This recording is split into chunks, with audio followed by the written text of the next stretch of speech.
बरसते पानी गा एद जी गिरथे पानी ना हाय रे बरसते पानी गा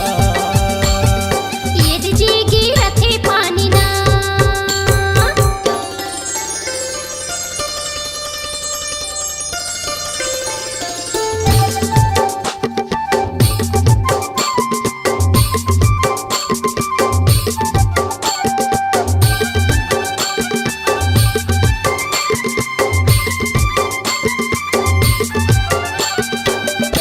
हाँ,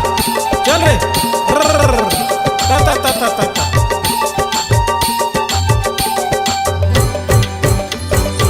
आगे आषाढ़ सावन संगी सबके मन भावन भैया सबके मन भावन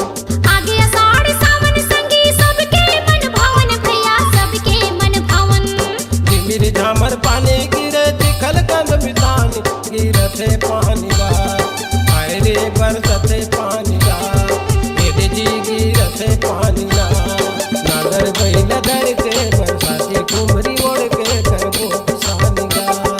नागर बैल धर के बरसाती कुमरी ओढ़ के करबो किसानी गा हाँ, चल रे ता ता ता ता ता ता। हाय रे बरसते पानी गा एद जी गिरथे पानी ना हाय रे बरसते पानी गा एद जी गिरथे पानी ना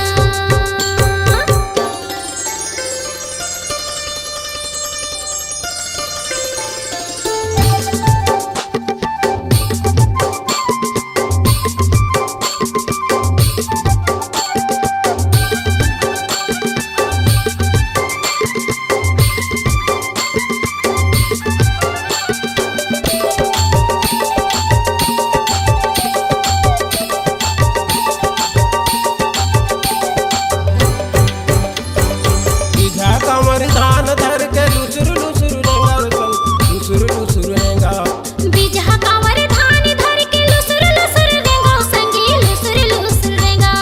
रोपा ले चोपी बना के करबो हम किसानी गिरते पानी गा हाय रे बरसते पानी गा एद जी गिरते पानी गा नागर बैल धर के बरसाती कुमरी ओढ़ के करबो किसानी गा नागर बैल धर के बरसाती कुमरी ओढ़ के करबो किसानी गा अरे कैसे नहीं रहेगा तेरे आसो गरियार के पाहिम पर गए संगी हाय रे बरसते पानी गा एद जी गिरथे पानी ना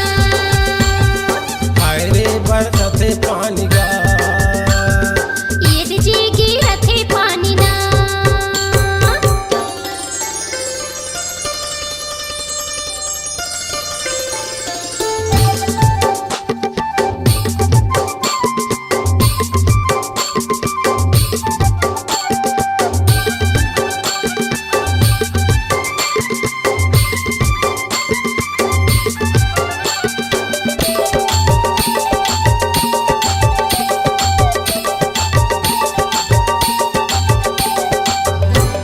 खेत मत बो खातू हमन आनी पानी के कैसा भैया आनी पानी के कैसा खेत में देबो खातू हमने आनी पानी कैथां भैया आनी पानी कैथां नवा किस्म ले खेती करके करबो हम सियानी बरसते पानी गा एद जी गिरते पानी ना हाय रे बरसते पानी गा नागर बैल धर के बरसाती कुमरी ओढ़ के करबो किसानी गा नागर बैल धर के बरसाती कुमरी ओढ़ के करबो किसानी गा ता ता ता ता ता ता ता ता। हाय रे बरसते पानी गा एद जी गिरथे पानी ना हाय रे बरसते पानी गा एद जी गिरथे पानी ना नागर बैल धर के बरसाती कुमरी ओढ़ के